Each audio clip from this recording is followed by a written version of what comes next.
Is your sweetie taking a back seat to your kids? Well, listen up, spouses. It's a recipe for divorce. So we're calling on marriage expert Janie Lacey this morning to help you manage your marriage and your children. Good morning, Janie. Good morning, Holly. Okay, so a lot of parents feel guilty when they don't make their kids the #1 priority. So how can parents be good parents but also nurture the relationship between each other? Well, Holly, many times when we see couples in our office, it's usually after the fact. It's because they've put their they've been kid focused as opposed to couple focused.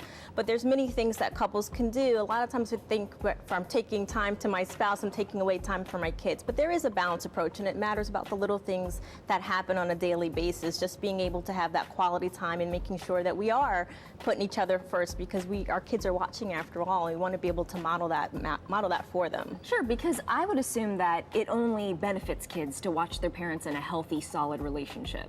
Absolutely, especially when it comes to arguments. Sometimes couples will think, oh, we need to go in the back room and argue. If we're tearing each other down, then Sure. Absolutely. But this gives us an opportunity to teach our kids conflict resolution skills. If we're seeing mom and dad disagree, but we're also seeing them come to an agreement and still loving each other afterwards. Because a lot of times we see in our office where kids will actually start mimicking the parents. If they're seeing them bicker and fight, then well, he's treating me just like my husband treats me. So we want to keep in mind that our kids are always watching us. Yeah, because those are kind of like learned behaviors. You see it growing up, and then it's easy to incorporate that into your behaviors, especially when it comes to relationships in the future. So I've heard some relationship experts say, hey, you got to make time for sex. And I know a lot of times people probably think, okay, putting sex on the calendar, is that romantic? But that's okay. Absolutely. This is one of the hardest things for my clients to hear, but it's the best advice, is that they have to be proactive when it comes to their intimate physical life. Because after all, when they do think of spontaneity, how oftentimes, Holly, is it interrupted by a headache or I'm not in the mood, and then one person feels rejected.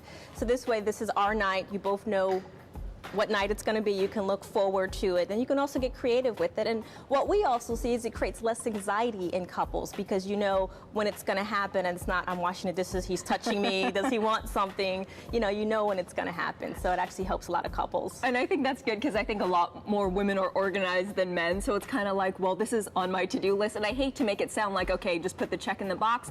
But in a lot of ways, it's good because they're focused on it. They know what's going to happen. They can prepare for it. And then it's something that will end up strengthening their relationship. Absolutely, and they can get creative. Take turns. You know when it's gonna come. So take turns, and some couples will have a candle lit to let the other one know that they're ready. So there's lots of things that you can do where it can still be spontaneous, but it can also be fun and take the anxiety out of the situation. Okay, Janie, thank you so much for that information. For more information, you can go to our website, and Janie's joining us in about 15 minutes. If you have a question for her regarding relationships, go to our website, send us a tweet, send us an email at dailybuzznow.com.